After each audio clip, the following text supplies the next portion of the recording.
Marriage అయిపోయిన వాళ్ళకి చెప్తున్నా, తల్లి మాటలే విన్న కొడుకైనా, తల్లి మాటలే విన్న కూతురైనా, అండ్ ఈ ఆడపడుచులు వీళ్ళు కూడా ఉంటారు కదా, వీళ్ళ మాటలే విన్న ఏ కాపురం కూడా బాగుపడినట్టు నేను చూడలేదు. సీరియస్లీ చూడలేదు. వన్స్ మీకు మ్యారేజ్ అయిపోయాక మీ బ్రతికేదో మీరు బ్రతకండి. అంటే తల్లిని చూడొద్దని నేను చెప్పట్లా, బట్ ఏంటంటే మీ కాపురంలో ప్రతి విషయంలో ఇన్వాల్వ్ చేసుకోవద్దు. మీరు ఇన్వాల్వ్ చేసుకుంటే చెప్తున్నా, ఖచ్చితంగా మీ కాపురం సంకనాగిపోద్ది. ఇక్కడ అబ్బాయిని అనట్లేదు, అమ్మాయిని అనట్లేదు, ఇద్దరు అలానే ఉన్నారు. నీ హస్బెండ్ తో నీకు ఏదైనా ప్రాబ్లం ఉంటే నీ హస్బెండ్ తో తేల్చుకో, అంతేగాని అమ్మా ఇలా మీ అల్లుడు చేస్తున్నాడు, ఇట్లా నీ అల్లుడు ఉంటున్నాడు అని చెప్పి మాట్లాడు. అది కరెక్ట్ కాదు. అది అట్లనే నీ పిల్లం ఏదైనా తప్పుంటే అది నువ్వు చూసుకోరా, చేతగా నా కొడుకు. అబ్బాయిలకు ఒక విషయం చెప్తా గుర్తుపెట్టుకో, ఇన్నాళ్ళు అది ఎక్కడో ఒక ఇంటి దగ్గర పెరిగి నిన్ను నమ్మి నీతో వచ్చిందంటే దాన్ని అనే హక్కు నీకు మాత్రమే ఉండాలిరా, అంతేగాని నీ తల్లికి, నీ చెల్లికి, నీ అక్కకి కాదు. వాళ్ళ కాపురాలు వాళ్ళు బానే చేస్తారు, నీ అక్కలు నీ చెల్లెలు, మధ్యలో నువ్వే హౌలేగడు అవుతావు. కావాలంటే ఒకసారి మెసేజ్ చూడు. నేను మొగుడు ఒక చేతగా నా కొడుకు కాకపోతే వాళ్ళ అక్కకో 1,00,000, రెండో అక్కకో 4,00,000, మూడో అక్కకో 1,00,000.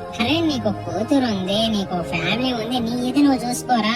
చాలా మంది నీ దగ్గరుండే ఫేస్ చేసిన, వీళ్ళుండే వంటలు మాత్రమే చాలా బాగుంటాయి అనమాట. ఆర్డర్ అంటే నచ్చవు అత్తలకి. అంటే సీరియస్లీ నేను చూసే చెప్తున్నా, క్లియర్ గా దగ్గర నుండి చూసా. ఇలాంటి చిల్లర దగ్గర వేషాలు మీరు వేస్తే వాళ్ళకి చెప్తాను, మీరు ఇలాంటి చిల్లర కొట్టిన వేషాలు మీరు వేస్తే ఖచ్చితంగా అది రేపు నేను ఎట్లా చేయాలో అట్లానే చూస్తారు. ఒక రెస్పెక్ట్ ఉండదు, ఒక వాల్యూ ఉండదు. అవసరమా? కొడుకే కదా, నీ కొడుకే కదా, దగ్గరుండి ఎందుకు వాడు కాపురాన్ని నాశనం చేస్తాను. నీ కూతురి జీవితం బాగుండాలి,